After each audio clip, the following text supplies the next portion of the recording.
दोस्तों, आज की कहानी है दोनों बहुओं की रसोई का बंटवारा। दोस्तों, कहानी शुरू करते हैं। माँ, जल्दी करो ना, बहुत तेज भूख लगी है। हाँ माँ, जल्दी करो ना, पेट में सुए सलांगे मार रहे हैं। अरे ला तो रही हूँ, सारा दिन बस माँ की ही जान खाते रहो। अरे माँ, परेशान क्यों होती हो? भैया की शादी के बाद भाभी आ जाएगी, फिर तो तुम्हें आराम ही आराम हो जाएगा। अच्छा भाई, क्यों तू नहीं करेगा शादी? कोई अच्छी लड़की मिल जाएगी तो जरूर करूँगा, पर पहले आप तो कर लो।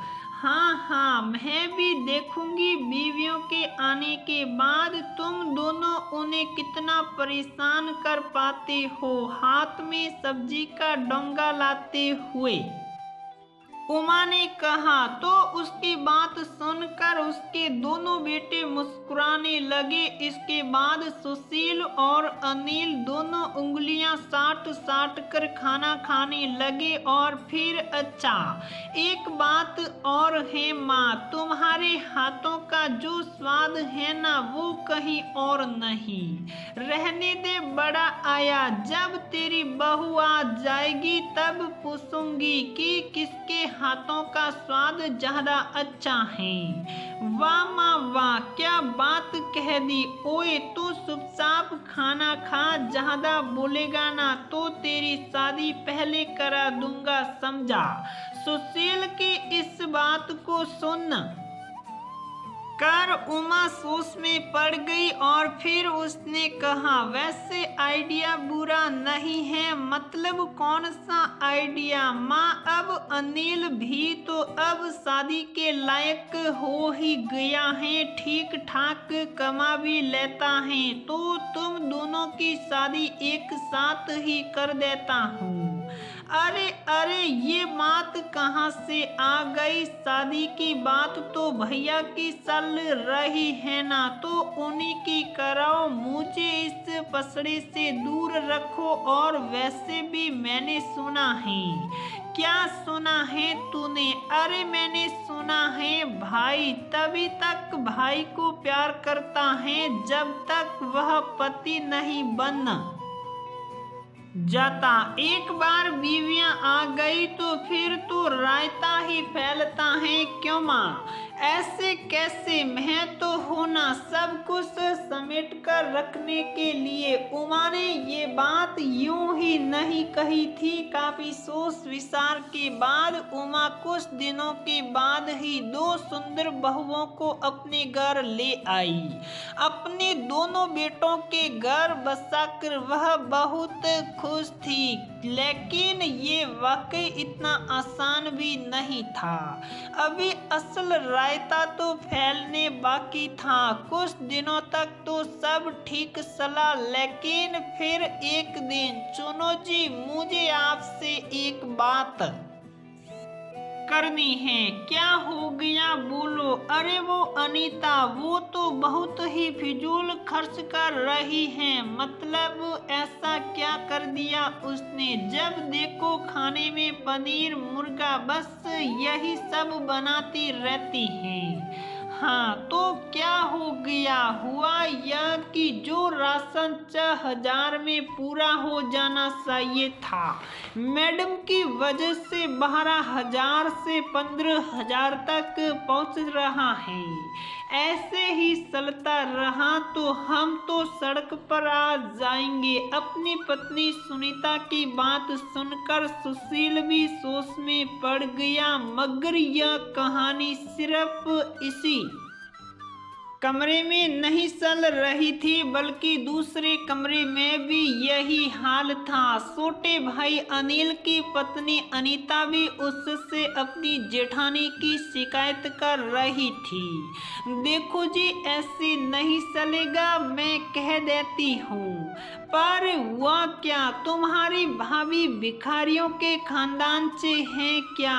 अरे ऐसा क्यों बोल रही हो? सारा दिन बस दाल चावल पोहा खिचड़ी यही सब बनाती रहती हैं। अरे 4 दिन की जिंदगी है और सिर्फ 3 टाइम खाना है, तो कुछ अच्छा तो खाओ। कुल मिलाकर दोनों तरफ एक सी हालत थी। सुनीता को उसकी देवरानी अनीता बहुत खर्चीली लगती थी, तो वही अनीता को अपनी जेठानी सुनीता एक नंबर की कंजूस लगती थी। धीरे धीरे ये लड़ाई शिकायतों से बढ़कर हर रोज के झगड़ों और फिर तू तड़ाक पर आ गई।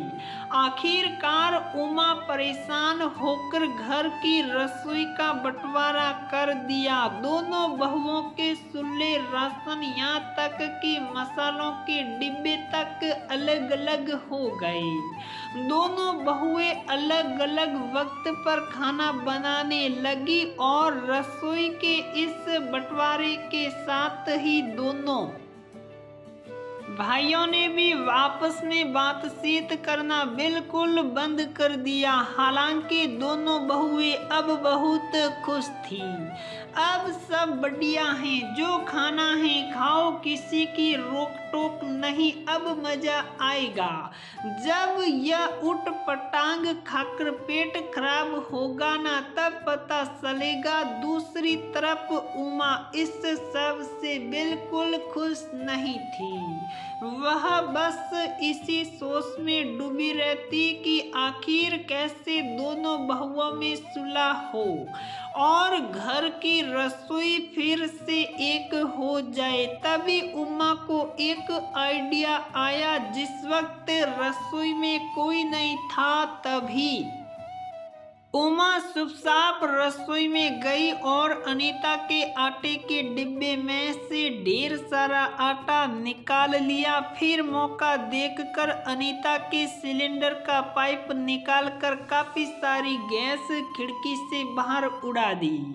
उमा हर रोज ऐसा ही करने लगी। कभी वह दाल निकाल लेती तो कभी किसी के चावल कम कर देती।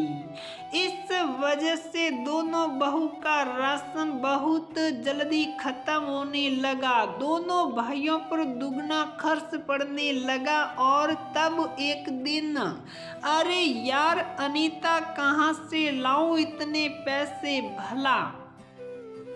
ऐसा भी क्या बनाती हो रोज, जो महीने का राशन 15 दिनों में ही खर्च हो गया। अब ऐसा करो, तुम रहने दो। अब माँ ही रसोई चलाएगी, तुमसे नहीं हो पाएगा। उधर घर के दूसरे कमरे में भी कुछ ऐसा ही हाल था।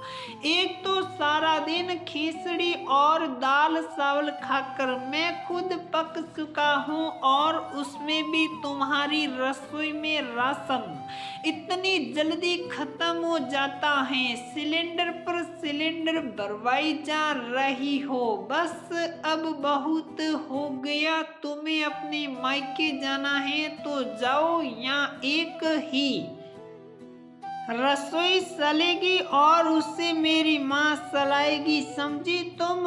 उमा का तरीका काम कर गया था। दोनों बहुओं को जब कुछ समझ नहीं आया तो दोनों ने हार कर एक दूसरे से सुलह करने का फैसला कर लिया, क्योंकि वह दोनों एक दूसरे को तो बर्दाश्त कर सकती थी, पर अपने पतियों की नाराजगी वह नहीं झेल सकती थी। और इस तरह उमा की रसोई में खिंची लकीर मिट गई और दोनों बहुएं मिलजुल कर अपनी एक रसोई चलाने लगी।